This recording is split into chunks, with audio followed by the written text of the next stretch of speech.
বিসমিল্লাহির রহমানির রহিম আলহামদুলিল্লাহি রাব্বিল আলামিন ওয়াসসালাতু ওয়াসসালামু আলা রাসূলিহিল কারীম ওয়া আলা আলিহি ওয়া সাহবিহি আজমাইন ওয়া মান তাবিআহুম বিইহসানিন ইলা ইয়াউমিদ্দিন আম্মা বা'দ। যাবতীয় প্রশংসা মহামহিয়ান ও গরিয়ান সে আল্লাহ সুবহানাহু ওয়া তাআলার জন্যে, যিনি এই মহাবিশ্বকে মাত্র 6 দিনে সৃষ্টি করেছেন। সে আল্লাহ তাআলার জন্য আমরা সকলেই উচ্চ আওয়াজে কালিমাত শুকর আদায় করি, সকলে বলি আলহামদুলিল্লাহ। অগণিত দরুদ ও সালাম বর্ষিত হোক সর্বশ্রেষ্ঠ নবী, যিনি সকল নবীরও নবী, মুহাম্মদুর রাসূলুল্লাহ সাল্লাল্লাহু আলাইহি ওয়াসাল্লামের উপর। আল্লাহুম্মা সাল্লি আলা মুহাম্মদ, আল্লাহুম্মা বারিক আলা মুহাম্মদ। সম্মানিত প্রিয় মুসল্লিবৃন্দ, আজকে আমরা অত্যন্ত গুরুত্বপূর্ণ একটি বিষয় আলোচনা করব। গুরুত্বপূর্ণ বিষয়টি হলো কিয়ামতের আলামত কি কি আলামত দেখলে আমরা বুঝতে পারব কিয়ামত আমাদের অতি সন্নিকটে চলে এসেছে। একদিনে মহাবিশ্বের বিদ্যমান সব কিছু ধ্বংস হয়ে যাবে। মানুষ, জিন, ফিরিস্তা সহ প্রাণী জাতীয় প্রাণীকুলের সব কিছু মৃত্যুবরণ করবে। এটা হলো কিয়ামত। আল্লাহ রাব্বুল আলামিন এই কিয়ামত সম্পর্কে বলেন, ইন্নাস সাআতা লাআতিয়াতুল লা রাইবা ফিহা ওয়ালাকিন্না আকসারান নাসি লা ইউমিনুন। নিশ্চয় অবশ্যই কিয়ামত সংঘটিত হবে, এতে কোনো সন্দেহ নেই, কিন্তু বেশিরভাগ মানুষই তা বিশ্বাস করে না। আমরা কি কিয়ামতকে বিশ্বাস করি? মুখে বিশ্বাস করি, কিন্তু আমাদের কাজে কর্মে বিশ্বাস নেই। যদি বিশ্বাস থাকতো, আমাদের বিশাল মসজিদ 5 ওয়াক্ত নামাজ খালি পড়ে থাকে, ঠিক না? যদি আমাদের কিয়ামতের প্রতি বিশ্বাস থাকতো, সবসময় দেখা যেত মসজিদ ভরপুর হয়ে গেছে। তো কিয়ামতের আলামত কি? আল্লাহ রাব্বুল আলামিন বলতেছেন কিয়ামত অবশ্যই সংঘটিত হবে, কিন্তু বেশিরভাগ মানুষ তা বিশ্বাস করে না। আমরা কিয়ামতকে বিশ্বাস করি বা না করি, কিয়ামত অবশ্যই সংঘটিত হবে, এতে কোনো সন্দেহ নাই। তবে এই কিয়ামত কখন সংঘটিত হবে এ ব্যাপারে একমাত্র আল্লাহ তাআলাই অবগত, তিনি ছাড়া কেউ জানেন না। তবে আল্লাহ রাব্বুল আলামিন এবং তার হাবিব সাল্লাল্লাহু আলাইহি ওয়াসাল্লাম পবিত্র কোরআন ও সুন্নাহে প্রায় 141টি কিয়ামতের আলামত বর্ণনা করেছেন, যাতে ইমানদারদের ইমান আরও মজবুত হয়, মানুষ কিয়ামতের জন্য প্রস্তুতি গ্রহণ করতে পারে, এবং কিয়ামত সম্পর্কে যদি সন্দেহ থেকে থাকে, এই সন্দেহ দূর হয়ে যায়। সেই আলামতগুলোর মধ্যে থেকে এমন কিছু আলামত আপনাদের সম্মুখে আজকে তুলে ধরব, যে আলামতগুলো প্রকাশ পেয়েছে অনেক আগে, আজও পর্যন্ত চলমান আছে ইনশাআল্লাহ। তার আগে শুরু কিছু আলামত বলতে চাই। কিয়ামতের অন্যতম একটি আলামত হলো সর্বশেষ নবী হযরত মুহাম্মদ সাল্লাল্লাহু আলাইহি ওয়াসাল্লামের আগমন। নবী করিম সাল্লাল্লাহু আলাইহি ওয়াসাল্লামের আগমনের অর্থ হলো পৃথিবীর বয়স প্রায় শেষ হয়ে যাওয়া আর কিয়ামত নিকটবর্তী হওয়া, কারণ তারপর আর কোনো নবী আসবেন না, তিনি হলেন সর্বশেষ নবী।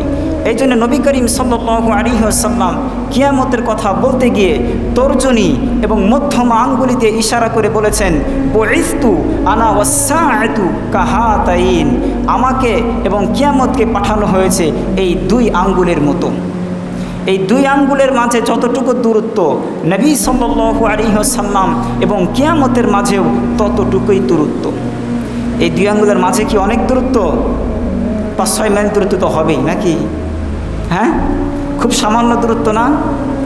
এই হাদিসটি নবী সাল্লাল্লাহু আলাইহি সাল্লাম বলেছেন আজ থেকে প্রায় 1500 বছর আগে।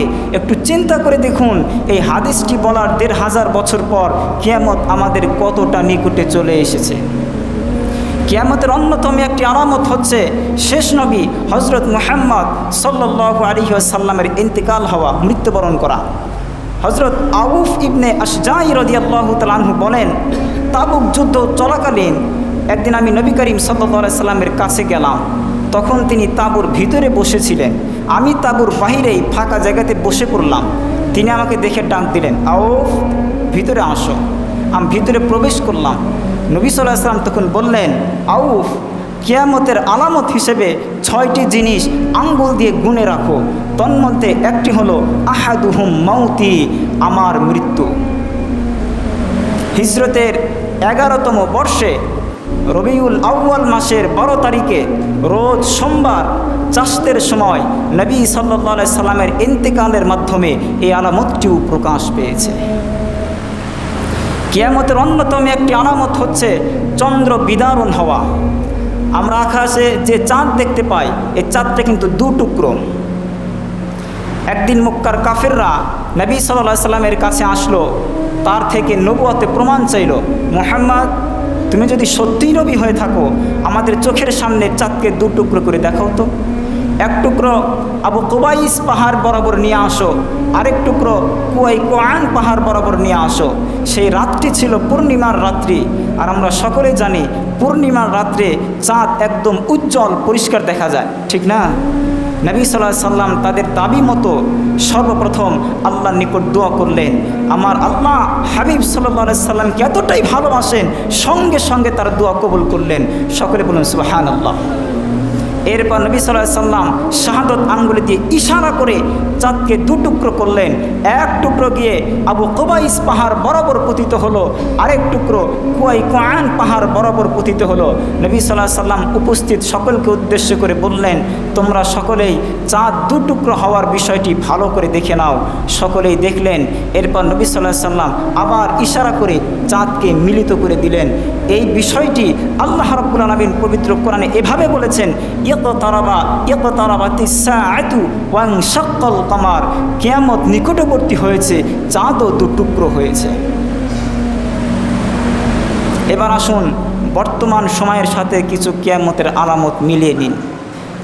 কিয়ামতের অন্যতম একটি আলামত হলো সন্তানেরা তার জন্মদাতা পিতামাতার অবাধ্য হয়ে স্ত্রীর কথায় ওঠা বসা করবে। নবী সাল্লাল্লাহু আলাইহি সাল্লাম বলেছেন, আতাআর রাজুলু ইমরাআতাহু ওয়া আক্কা উম্মাহু, কিয়ামতের একটি নিদর্শন হচ্ছে সন্তানেরা তার জন্মদাতা মা বাবাকে ছেড়ে দিয়ে স্ত্রীর কথায় চলাফেরা করবে। শুধু তাই না, স্ত্রীকে খুশি করতে গিয়ে প্রয়োজনে মা বাবাকেও কষ্ট দিতে বিন্দুমাত্র দ্বিধাবোধ করবে না। বর্তমান মুসলিম বিশ্বে প্রতিটি পরিবার এই সমস্যায় ভুগতেছে।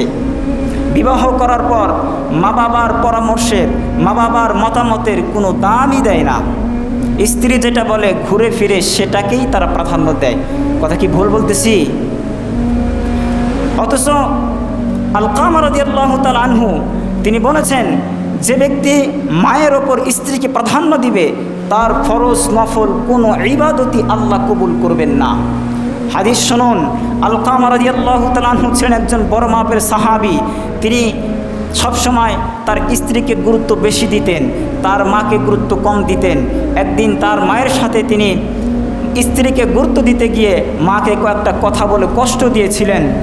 এই সাহাবী ইন্তেকালের সময় তার মুখ দিয়ে কালেমা বের হচ্ছিল না, কারণ তার মা কষ্ট পেয়ে তাকে বদদুয়া দিয়েছিলেন, হে আলকামা, তোরে আমি জন্ম দিয়েছি, তোরে আমি আমার বুকের দুধ খাইয়েছি, তোকে আমি আমার গর্ভে লালন পালন করেছিলাম দীর্ঘ 1 বছর।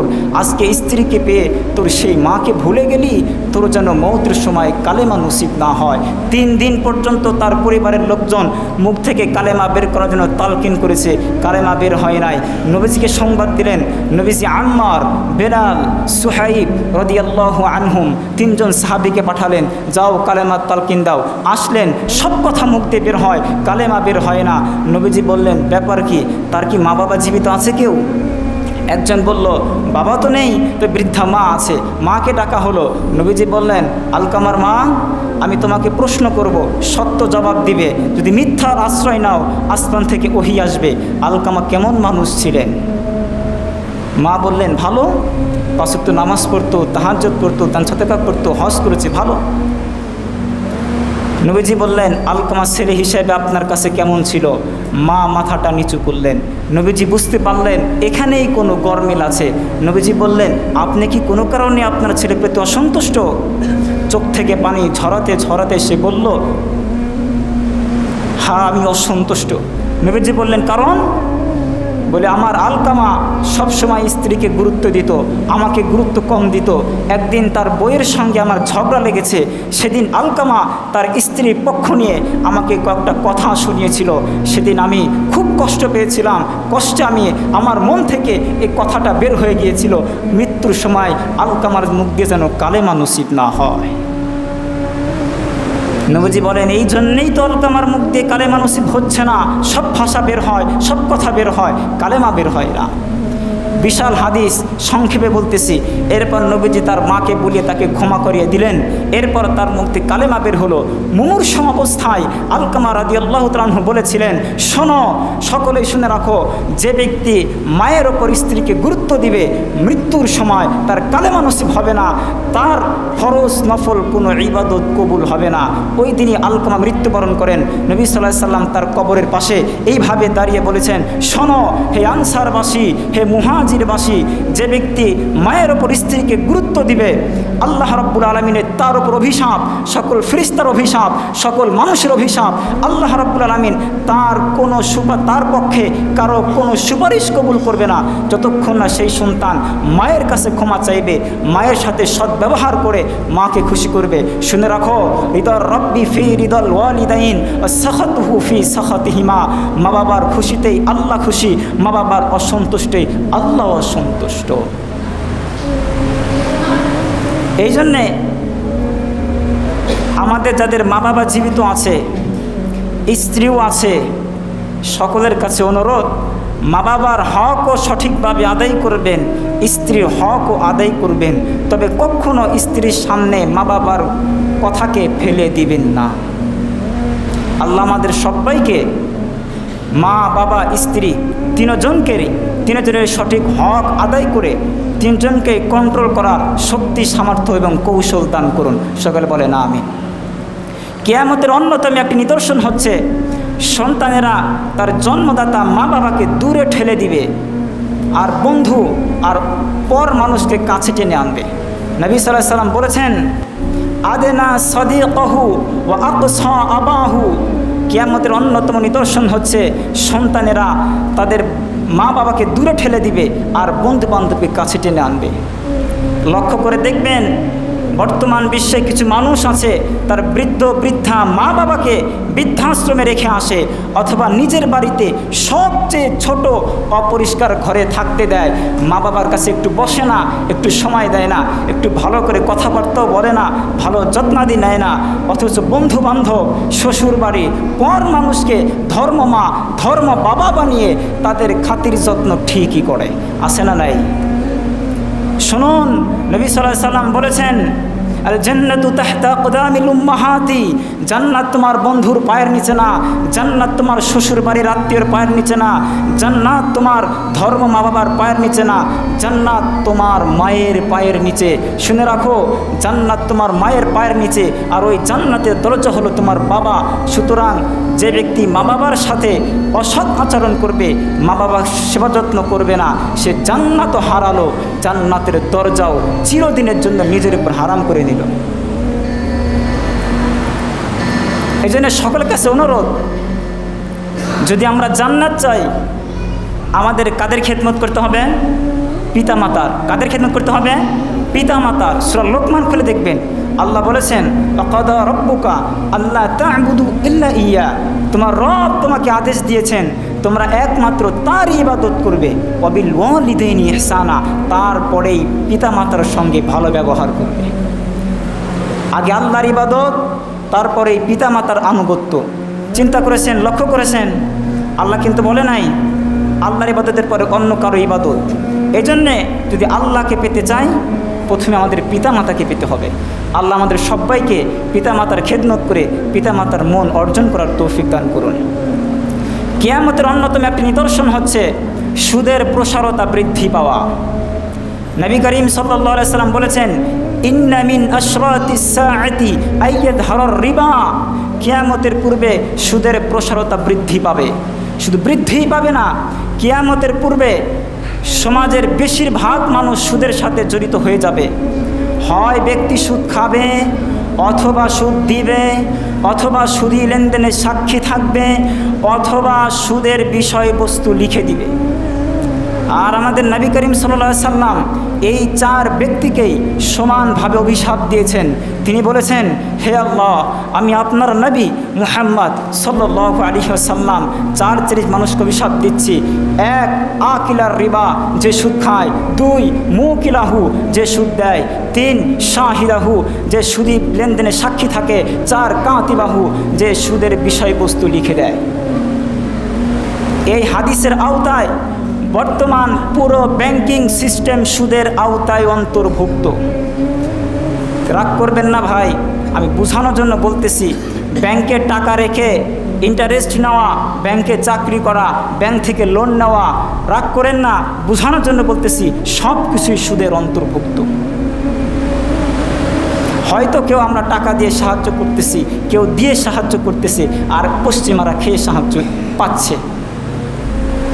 আর আমাদের নবী সাল্লাল্লাহু আলাইহি সাল্লাম এই 4 জিনিসকে, 4 শ্রেণীর মানুষকে অভিশাপ দেওয়ার বিশেষ কিছু কারণ আছে। আমি 3টি কারণ বলছি।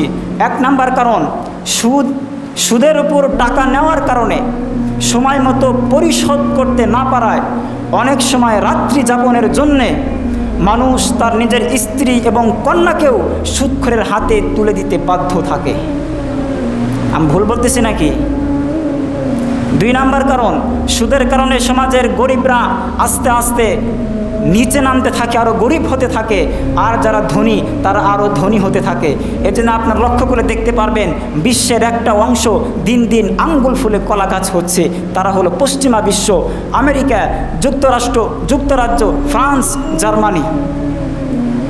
এরা আমাদেরকে দেয়, সুদ দেয়, এরা আমাদের থেকে সুদ খায়, আমরা সুদ দিই। একটা সময় বাংলাদেশের অবস্থান ছিল ধনাঢ্য দেশগুলোর মধ্যে 7ম 8ম মোগলদের শাসনের সময়। বর্তমান বাংলাদেশের অর্থনৈতিক দিক দিয়ে ধনাঢ্যর দিক দিয়ে অবস্থান 33, 34, 35। মানে আমরা শুধু তাদেরকে দিই, আমাদের যে টাকা পয়সা আছে শুধু দিই, আর তারা শুধু নিয়ে আস্তে আস্তে অর্থনৈতিক আরও বড় হচ্ছে। অভিশাপ দেওয়ার 3 নাম্বার কারণ, নবী সাল্লাল্লাহু আলাইহি সাল্লাম বলেছেন, সুদের পাপের 73টি শাখা রয়েছে। তন্মধ্যে সবচেয়ে বড় পাপ হলো বিহারবি মিনাল্লাহি ওয়া রাসূলি, আল্লাহ এবং তার রাসূলের সঙ্গে যুদ্ধ করা। আর সবচেয়ে ছোট পাপ হলো আইয়ানকিহার রাজুলু উম্মা, নিজের মাকে ধর্ষণ করা। তিনি আরও বলেছেন, যে ব্যক্তি 1 টাকা সুদ খাবে সে যেন 36 জন মেয়েকে ধর্ষণ করল।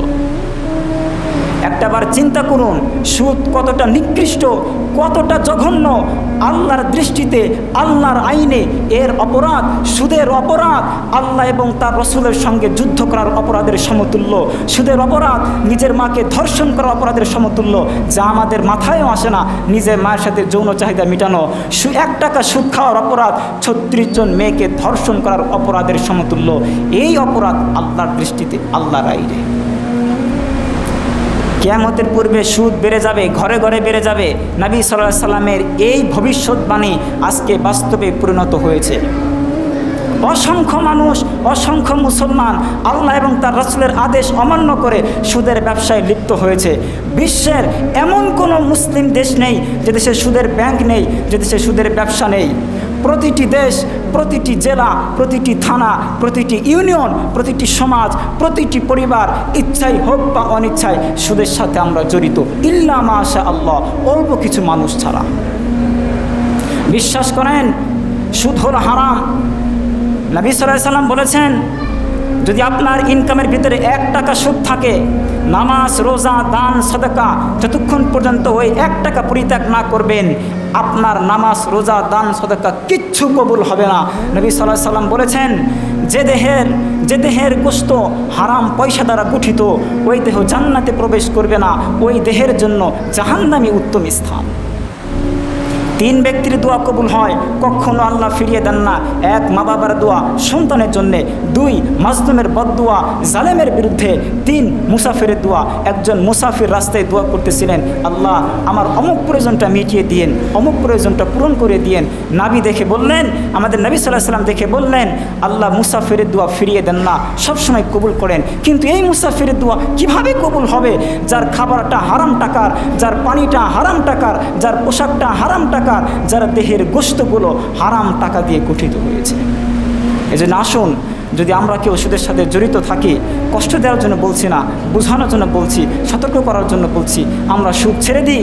আর আমাদের দেশে সুদের যে অর্থনৈতিক ব্যবস্থা আছে এটাকে বাতিল করে সুদবিহীন অর্থনৈতিক ব্যবস্থা প্রতিষ্ঠা করার চেষ্টা করি। আল্লাহ আমাদের জন্য তৌফিক দেন। সকলে বলে না আমিন। কিয়ামতের অন্যতম একটি নিদর্শন হচ্ছে কিয়ামতের পূর্বে মদ পান বেড়ে যাবে, মাদক দ্রব্য বেড়ে যাবে। নবী সাল্লাল্লাহু আলাইহি সাল্লাম বলেছেন, একসুরু শুরবাল খামরি, কিয়ামতের পূর্বে মদ পান বেড়ে যাবে। মদ পান শুধু বাড়বেই না, মানুষ মদ পান করবে এটাকে হারাম মনে করবে না, হালাল মনে করে পান করবে। কারণ মাদক ব্যবসায়ীরা ব্যবসার সুবিধার্থে মদের নাম পরিবর্তন করে বিভিন্ন নাম দিয়ে বিক্রি করবে, যার কারণে যারা এগুলো সেবন করবে, পান করবে, তারা জানবেই না এটা মদ, এটা হারাম। নবী সাল্লাল্লাহু আলাইহি সাল্লামের ১৫০০ বছর আগের ভবিষ্যৎবাণী এটাও বাস্তবে পরিণত হয়েছে। আপনি দেখেন মাদক দ্রব্যগুলোর কত নাম: হিরোইন, কোকেন, আফিম, ইয়াবা, মদ, গাঁজা, ফেন্সিডিল, তারি, বিয়ার। এইভাবে আমি গতকাল গুগল সার্চ করে দেখেছি বাংলাদেশে ২৭ রকমের মাদক দ্রব্য রয়েছে।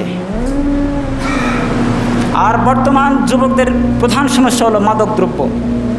ম্যাক্সিমাম যুবক মাদকের সাথে সম্পৃক্ত, কোনো না কোনো মাদকের সাথে সম্পৃক্ত আছেই। কেউ মদের সাথে, কেউ গাঁজার সাথে, কেউ বিয়ারের সাথে, কোনো না কোনো মদের সাথে সম্পৃক্ত আছেই। শুধু যুবকরা না, হাই স্কুল, কলেজ, ইউনিভার্সিটির অনেক ছাত্ররাও এখন নেশায় জড়িত, মাদকের সাথে জড়িত। এমন অনেক ছাত্র আছে, যুবক ভাইরা আছে, কলেজ ছুটি দেওয়ার পর নেশা পানি না করে বাড়িতে ফেরেই না। কি যুবক ভাইরা ভুল বলতেছি? যদি কোনো কিছু নাও করে, কমাস কম ধূমপান করবে, তারপর বাড়িতে ফেরে। ইল্লা মাশাআল্লাহ, কিছু ছাত্র, কিছু যুবক ভাই ছাড়া। অথচ নবী সাল্লাল্লাহু আলাইহি সাল্লাম বলেছেন, যে ব্যক্তি একবার মদ পান করবে 40 দিনের তার কোনো ইবাদত আল্লাহ কবুল করবেন না। তিনি আরও বলেছেন, লা ইয়াদখুলুল জান্নাতা মুদমিন খামরিন, যে মাদক আসক্ত ব্যক্তি জান্নাতে প্রবেশ করবে না। নবী সাল্লাল্লাহু আলাইহি সাল্লাম আরও বলেছেন, মদের সাথে সম্পৃক্ত 10 জন ব্যক্তিকে নবী সাল্লাল্লাহু আলাইহি সাল্লাম অভিশাপ দিয়েছেন। তিনি বলেছেন, হে আল্লাহ, আমি আপনার নবী সাল্লাল্লাহু আলাইহি সাল্লাম 10 ব্যক্তিকে অভিশাপ দিচ্ছি। এক, ফল ফুলন্ত থেকে মদ তৈরির জন্য যে ব্যক্তি রস বের করে। 2 নাম্বার, যে মদ তৈরি করে। 3 নাম্বার, যে মদ পান করে। 4 নাম্বার, যে মদ পান করায়। 5 নাম্বার, যে আমদানি করে। 6 নাম্বার, যার জন্য আমদানি করা হয়। 7 নাম্বার, যে বিক্রি করে। 8 নাম্বার, যে ক্রয় করে। 9 নাম্বার, যে সরবরাহ করে। 10 নাম্বার, মদের লভ্যাংশ যে ভোগ করে। এই হাদিসের আওতায় আলোকে মদের সাথে জড়িত সব কিছুই হারামের অন্তর্ভুক্ত, অভিশাপের অন্তর্ভুক্ত। এই জন্যে যারা রিক্সা চালক আছেন, ব্যবসায়ীরা আছেন, পায়ে ধরে বলবো, কখনো মদের ভাড়া নেবেন না। মদ বলতে কি বুঝায়? নবী সাল্লাল্লাহু আলাইহি সাল্লাম বলেছেন, কুল্লু মুস্কিরিন খামরুন, প্রত্যেক নেশা জাতীয় সব কিছুই মদ, হোক সেটা বিয়ার, হোক সেটা গাঁজা, হোক সেটা জাবানা তাহুক্কা, যদি তার ভিতরে নেশা থাকে সেটাই মদ। আর নবী সাল্লাল্লাহু আলাইহি সাল্লাম বলেছেন, কুল্লু খামরিন হারামুন, সব মদ হলো হারাম। এই জন্য আমার যুবক ভাইয়েরা, সকলের কাছে পায়ে ধরে বলি, মদ পান বা কোনো দিক দিয়ে যদি আমরা নেশার সাথে জড়িত থাকি, এটাকে ছেড়ে দেন। ইহকাল এবং পরকালের কল্যাণের স্বার্থে, পরিবার, সমাজ, দেশের স্বার্থে এটাকে ছেড়ে দেন, এটাকে ছেড়ে দেন। এটা আপনার সব কিছু নষ্ট করে ফেলছে। আল্লাহ তাআলা আমাদের সবাইকে নেশা জাতীয় সকল মাদক দ্রব্য থেকে আমাদের বাঁচিয়ে রাখুন। সকলে বলেন আমিন। কিয়ামতের অন্যতম একটি নিদর্শন হচ্ছে, কিয়ামতের পূর্বে জিনা বা ধর্ষণ বেড়ে যাবে।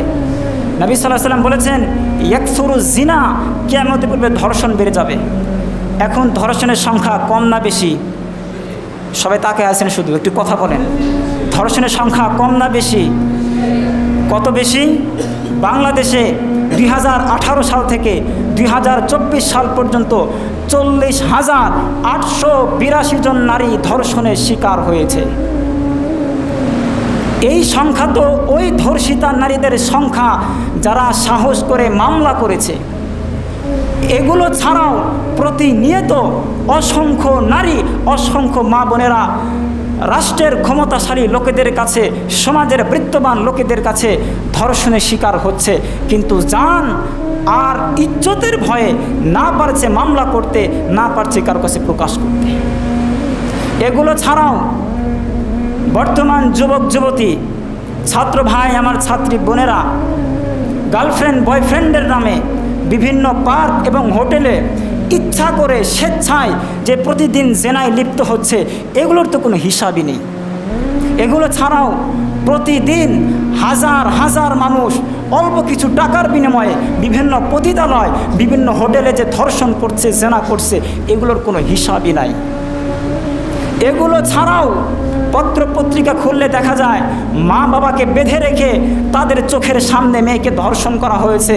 গত 2 দিন আগে একটা ভিডিও দেখলাম, আমার এক ছাত্র আমার কাছে পাঠিয়েছে।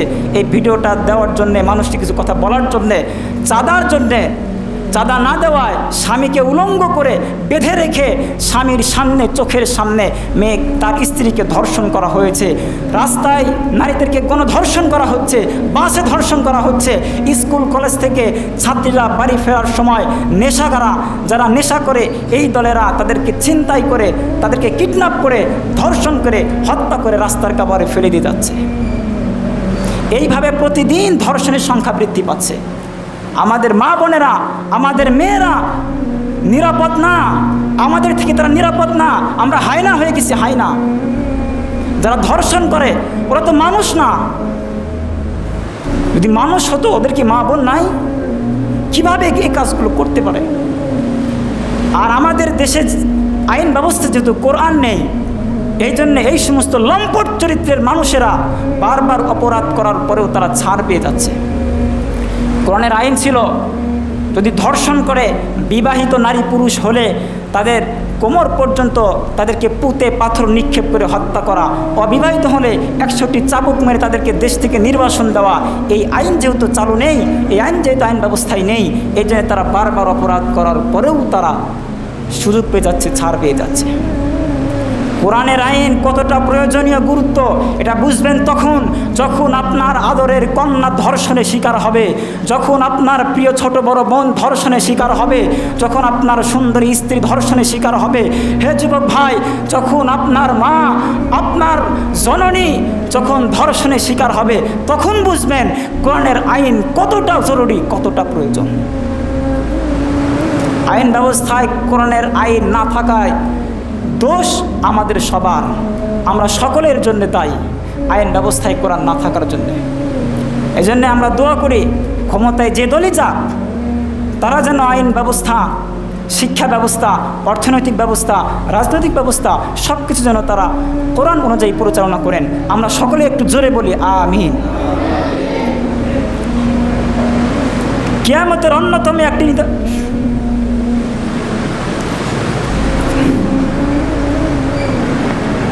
কিয়ামতের একটা নিদর্শন বলে আমি শেষ করে দেবো ইনশাআল্লাহ।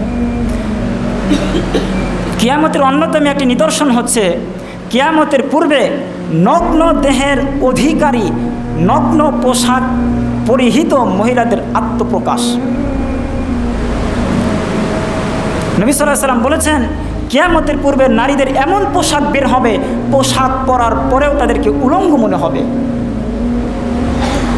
অর্থাৎ পোশাক পরার পরেও তাদের শরীরের অনেক অংশই খোলা থাকবে। ছেলেদের গেঞ্জি হলো কাঁধ থেকে নিচের দিকে, অথচ এখন মেয়েদের পোশাকটাই বের হয়েছে কাঁধ থেকে নিচের দিকে, এর এতটুকু খোলা। এই জন্য নবীজি বলেছেন, পোশাক পরার পরেও তাদেরকে উলঙ্গ মনে হবে। তাদের পোশাকটা এত আঁটোসাঁটো হবে, এত চাপা হবে, পোশাক পরিধান করার পরেও তাদের শরীরের গঠন এবং সৌন্দর্যের অংশগুলো বাহির থেকে বোঝা যাবে। এই কথাটা নবী সাল্লাল্লাহু আলাইহি সাল্লাম আজ থেকে 1500 বছর আগে বলেছেন। আজকে কি রাস্তাঘাটে বের হলে এই সমস্ত নারীদের অবাধ চলাফেরা দেখা যায় না? দেখা যায় কি যায় না? জোরে বলবেন, দেখা যায় কি যায় না?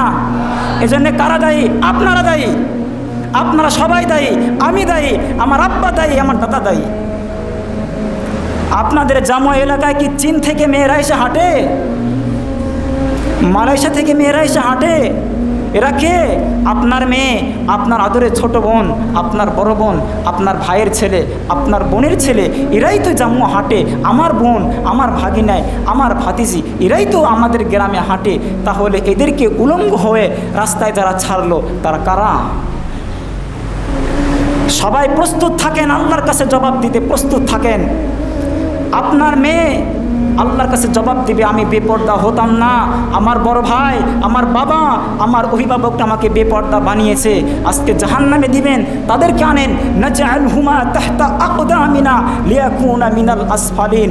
জাহান্নামে যাওয়ার জন্য জাহান্নামে রাস্তার সিঁড়ি বানাবো, তাদেরকে পা দিয়ে বাড়াবো, অপমান অপদস্থ করবো। কেন আমাদের সতর্ক করলো না, জাহান্নামের আগুন থেকে বাঁচালো না? আগে তাদেরকে নিয়ে আসেন, লিয়াকুনা মিনাল আসফালিন, তাদেরকে লাঞ্ছিত করব। প্রস্তুত থাকেন।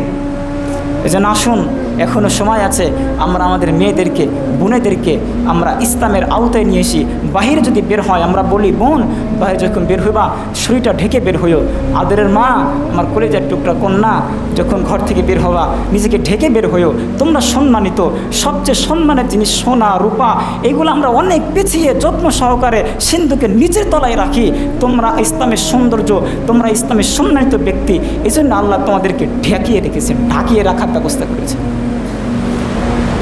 সর্বশেষ আর একটা বলি, কিয়ামতের অন্যতম একটা নিদর্শন হচ্ছে সময়ের বরকত কমে যাবে, সময় খুব দ্রুত অতিবাহিত হবে, খুব দ্রুত অতিবাহিত হবে। ইয়াতাকারাবুজ জামান, একটা বছর মনে হবে একটা মাসের মতো, একটা মাস মনে হবে একটা সপ্তাহের মতো, একটা সপ্তাহ মনে হবে একটা দিনের মতো, আর একটা দিন মনে হবে একটা ঘন্টার মতো, একটা ঘন্টা মনে হবে একটা শুকনো খেজুর ডাল শুকিয়ে ছাই হয়ে যাইতে যে পরিমাণ সময় লাগে ওই পরিমাণ সময়ের মতো। এই তো গত বছর কয়েকদিন আগে মাদ্রাসার মাহফিল দিলেন, আবার মাহফিল দেওয়ার সময় এসে গেছে। এই তো কয়েকদিন আগে বাংলাদেশের স্বৈরাচারী শাসক প্রধানমন্ত্রী শেখ হাসিনা পলায়ন করলো, খাড়ায় 1 বছর পার হয়ে 2 মাস চলছে। আমার ছাত্র ভাইয়েরা, এই তো কয়েকদিন আগে 5-এ পরীক্ষা দিলে, খাড়াই তোমার বয়স 5 পরীক্ষার পরে 10 বছর পার হয়ে গেছে। আমার যুবক ভাইয়েরা, এই তো সেদিন লেখাপড়া শেষ করলে, খাড়াই হিসাব করে দেখো তুমি 3 সন্তানের 2 ছেলের বাবা হয়ে গেছো। আমার যারা বৃদ্ধ বাবারা, লক্ষ্য করে দেখেন, এই তো সেদিন আপনারা বন্ধু বান্ধবরা একসঙ্গে খেললেন, আজকে দাড়িগুলো পাকা পেকে গেছে। রমজানের প্রথম রোজাটা রাখেন, যখন রোজা শেষ হয়ে যায় আমরা সবাই বলি, কোন দিয়ে রোজা আসলো, কোন দিয়ে চলে গেলো বুঝলামই না। এইভাবেই আস্তে আস্তে সময়ের বরকত কমে যাবে। এজন্য আসুন, এখনও সময় আছে, আমরা ফিরে আসি, ইসলামের দিকে ফিরে আসি। আল্লাহ বলেছেন, ইকতারাবা লিন্নাসি হিসাবুহুম, মানুষের জন্য তাদের হিসাব নিকাশ দেওয়ার সময় খুব কাছাকাছি চলে এসেছে, অর্থাৎ কিয়ামত খুব নিকটে চলে এসেছে। অহুম ফি গফলাতিন মুরিদুন, অথচ তারা উদাসীন, তাদের কোনো চিন্তাই নাই, তাদের হিসাব নিকাশ সম্পর্কে তাদের কোনো ভ্রুক্ষেপই নাই। এই যে আসুন, আমি 3টা উপায় বলবো। এই সময় আমাদের কি করণীয়? 1 নাম্বার করণীয়, আমরা যারা কোরআন পড়তে জানি প্রতিদিন কোরআন পড়ব, যারা জানি না শেখার চেষ্টা করব, অতি তাড়াতাড়ি কোরআন শিখে নিব রমজান আসার আগেই। পাশাপাশি আর একটা শিক্ষা, যারা বাংলা জানি প্রতিদিন কমপক্ষে 10-15 আয়াত করে কোরআনের তর্জমা পড়ব, কোরআনের তর্জমা পড়ব, এতে অনেক কিছু আপনি জানতে পারবেন, বুঝতে পারবেন। 2 নাম্বার বিষয়, জানার পর শুধু বসে থাকবেন না, আমল করবেন। কি করবেন? আমলটা করবেন রাসূল সাল্লাল্লাহু আলাইহি সাল্লামের তরিকা অনুযায়ী, রাসূল সাল্লাল্লাহু আলাইহি সাল্লামের তরিকা অনুযায়ী। 3 নাম্বার বিষয়, আমার আল্লাহর আনুগত্য করবেন। এতে আমার দল বেরাজ হলেও কিছু নাই, পরিবার, মা বাবা যে কেউ বেরাজ হোক না কেন, আল্লাহর আনুগত্য করবেন। এই 3টা কাজ যদি করতে পারি, ইনশাআল্লাহ এ যুগেও আমরা সফল। যদিও এই যুগে সফল হওয়া কঠিন, এরপরও আমরা ইনশাআল্লাহ এ যুগে সফল হতে পারবো। আল্লাহ তাআলা আমাদের সবাইকে এই শেষ জামানাতেও পরিপূর্ণ প্রকৃত ঈমানদার হয়ে দুনিয়া ছেড়ে যাওয়ার তৌফিক দান করুন। সকলে উচ্চ আওয়াজে বলুন আমিন। আসসালামু আলাইকুম ওয়া রাহমাতুল্লাহি ওয়া বারাকাতুহু।